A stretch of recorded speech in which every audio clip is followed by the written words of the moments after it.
Hello everyone, in this video I'm going to be talking about my two evil art teachers at secondary school during my A-levels. Whilst I'm talking, just as a quick thing, I'm going to be drawing this unicorn in a magical forest. I'm just sort of making this up as I go along really. I had an idea of doing a enchanted forest drawing from my imagination, so here we go. So first of all, just a bit of background. When I was a kid, I really loved my primary school. It was so creative and everyone was so nice. If ever you wanted to do something creative or something academic and you wanted to show to people, they would be so positive. It was such a great environment and it gave me a lot of confidence. However, things changed dramatically when I got to secondary school. My secondary school was a real shock. I remember walking through the gates on the first day and just thinking, oh no.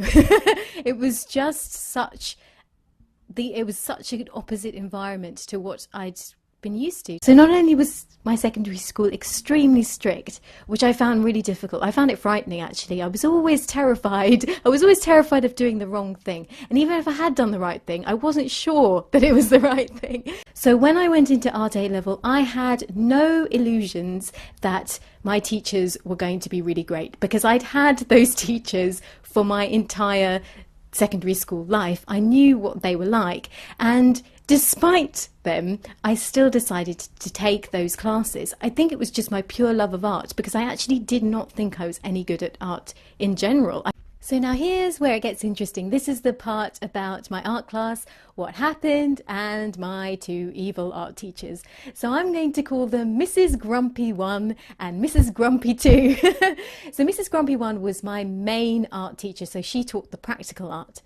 Now I did AS level art and I got a really high mark, and I have to say I was completely shocked when I opened my results and saw the breakdown of my modules. I could not believe it. And what used to happen, I don't know whether it still does, but what used to happen is your art teachers would grade you on your practical artwork and your art history work, and then a moderator would moderate the grades. But normally the moderator would pretty much go by what the teacher had given you as a grade. And so my art teacher, who was grumpy, and not only that, but really negative towards my artwork and me in general, and I don't know why, but there we are, she had given me a really high mark. So I entered Art A-level feeling really optimistic, thinking, wow, I can't believe it. I was so surprised, because whenever we would do art, I would be sitting there doing my painting, and then we'd get the very scary teacher walk around, and this is where my heart would sort of be pounding with fear. And the art teacher would stand behind us and then look at our artwork and sort of stare at it for ages, and you sort of had to pretend that you didn't know that they were there, which happens quite often in art classes, and just continue. But I used to remember I'd have like a really red, my face would be completely red and my heart would be pounding, and I'd think, oh God, what's she going to say now? And I have to say that about 80% of the time it was either a compliment and something really negative, sort of one of those backhanded compliments, or it was just something completely negative. I never really understood why she didn't like me, why neither of the art teachers didn't like me. And I think I've thought about it so many times, and I think one of the reasons is because it meant so much to me. And I think that sometimes when a subject means so much, I don't know, I feel like there are sometimes these teachers who are sort of twisted and bitter, and they haven't really fulfilled the dreams that perhaps they had. And when they see someone who is very enthusiastic and really trying, and the subject means so much to them, it maybe aggravates them in a certain way that turns them to be quite bitter. And so whenever I did any kind of detail in my work, this Mrs. Grumpy 1 absolutely hated it. She would call me a niggler. I don't even really know what that means, but she would stand behind me and she would say, "You're niggling," and that is a perfect impression of her voice. She would stand there and say, "You're niggling," and then I would just stand there. And being a very frightened student, my survival technique used to be to stand, grin like an absolute idiot, and just say sorry. And I just thought this was the only way to survive my secondary school, and I tended to do this all the time. It was quite a good way of surviving, but at the same time, I think if it was now, I would completely stand up for myself. But when you're a frightened kid, you don't know any other technique, I guess. So I would say, oh, I'm sorry. And then she would look at me and say, you're a niggler. And I still, to this day, don't really understand what it means. But I think what she meant was that I was doing too much detail. And she would just say that to me all the time. Whenever I would be working, she'd come behind me in her, sneaky, witchy type of way, and then say that, or she would just say something really, really negative that would make me feel so terrible. But I never really saw her say such negative things to other people. I saw there were other students who were really good artists, by the way. I mean, it wasn't that I thought I was better than anyone else. I certainly don't think that. But there were other artists where art really meant a lot to them too. But the fact that I did used to have some opinions, although I did suppress them most of the time, but I wasn't really quiet. And I noticed that the students that both those teachers seemed to love were the ones that were really, really quiet and didn't really say anything about anything. And I suppose I can understand from their perspective that they just didn't want anyone to make any kind of noise about anything. That's the type of personality that gets along with these sort of bitter and twisted old people. If that wasn't bad enough, another thing that they didn't seem to like was my actual style of art.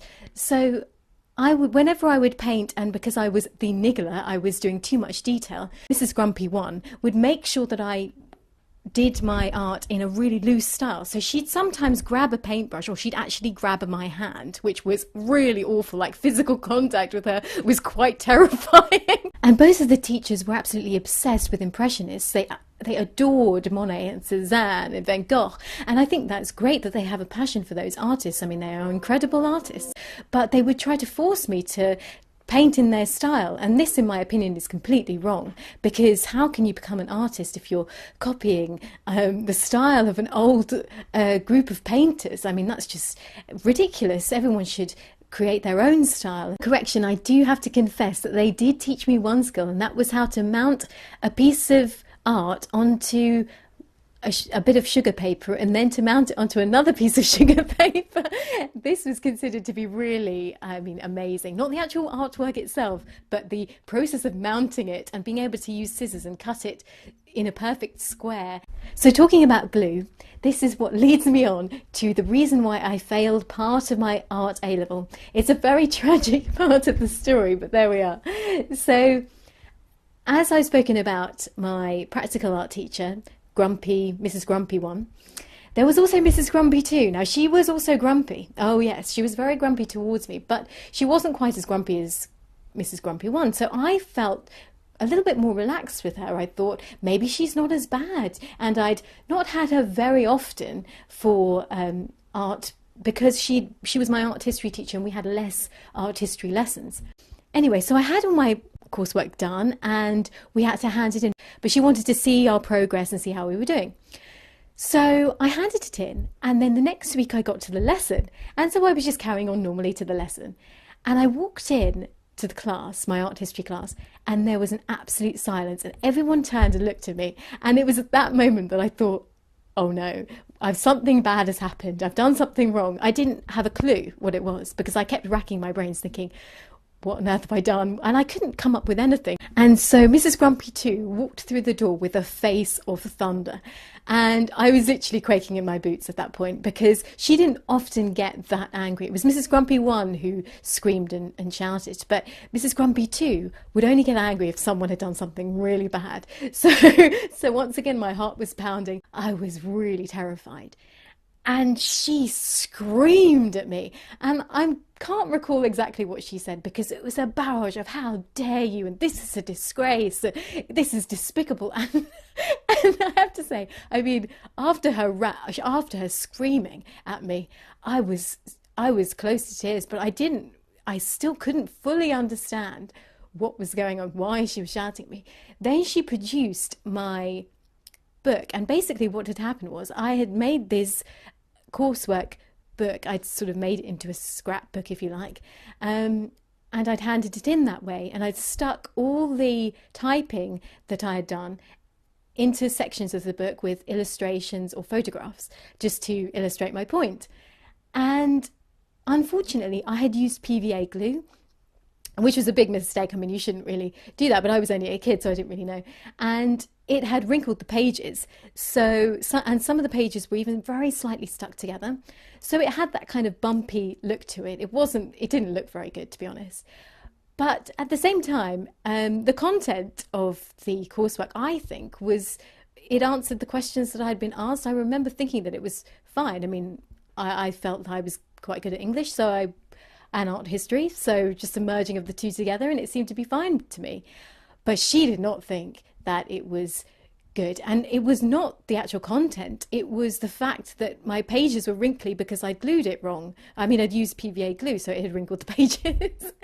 So she just went berserk, and she would not even speak to me during the lesson because she said it was a disgrace, and she literally slammed the book down, and then she got a pair of scissors and started cutting all of my text and photographs out and then re-gluing them into a brand new sketchbook. And she was just going, how dare you use this glue? And looking back, I just think it was just a completely crazy and ridiculous reaction of someone who clearly does not have all her marbles there, because the whole idea of coursework is the content. Although it's supposed to be presented in a good way, mine had been presented perfectly fine. It was just that some of the pages had unfortunately wrinkled due to the glue, and it was easily fixable because as soon as she placed it into the new book, it was fine. All the pages were not very wrinkled, and she just glued them down, and it seemed to have solved the problem. But it was not good enough to her. She continued to ignore me during the lesson. So once this nightmare about the glue had occurred, I handed in the work again, and I thought that it should be okay, and she didn't make any fuss about the actual content. She said it was fine, although I was still absolutely terrified by that point because I thought, clearly you can't cross that with glue, and you know you have to make sure you use the right glue. I mean, I never used PVA glue after that. I think it was enough to put me on PVA glue for the rest of my life.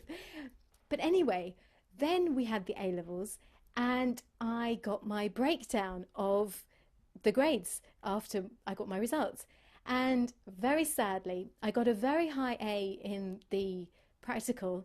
In my modules, I did so well. I mean, they were really, really high marks. Some of them close to 100%. I even got 100% for one of my modules. But my grade for the art history, what Mrs. Grumpy 2 and the PVA glue debacle had dragged my grade down to a massive fail. I think it was an E, actually. And I was so shocked and sad. And this dragged my overall grade down to a B. But it was really a sad end to doing art because it made me feel not only so terrible, but it could have easily been avoided.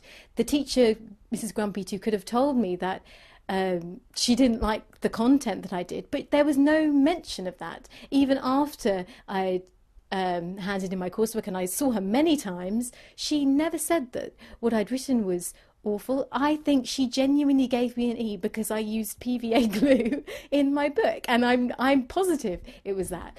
So I guess the moral of this very sad tale is that don't worry if your art teachers don't like you, or if any teacher doesn't like you, because it's probably their problem. Of course, if you are a bad student, you know in the back of your mind. But I have to say that this whole art situation, I know that I didn't do anything really wrong, and I did work hard, particularly on certain aspects of that project, that coursework that I handed in that I got an E for.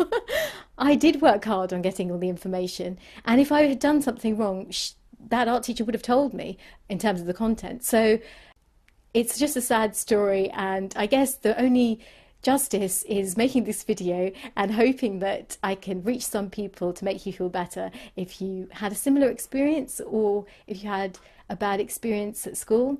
But there we are. So yes, I really hope you enjoyed this art chat. I hope it was insightful. Have a wonderful week. Don't forget to like it and subscribe, and don't use PVA glue. Take care, guys, and I'll speak to you soon.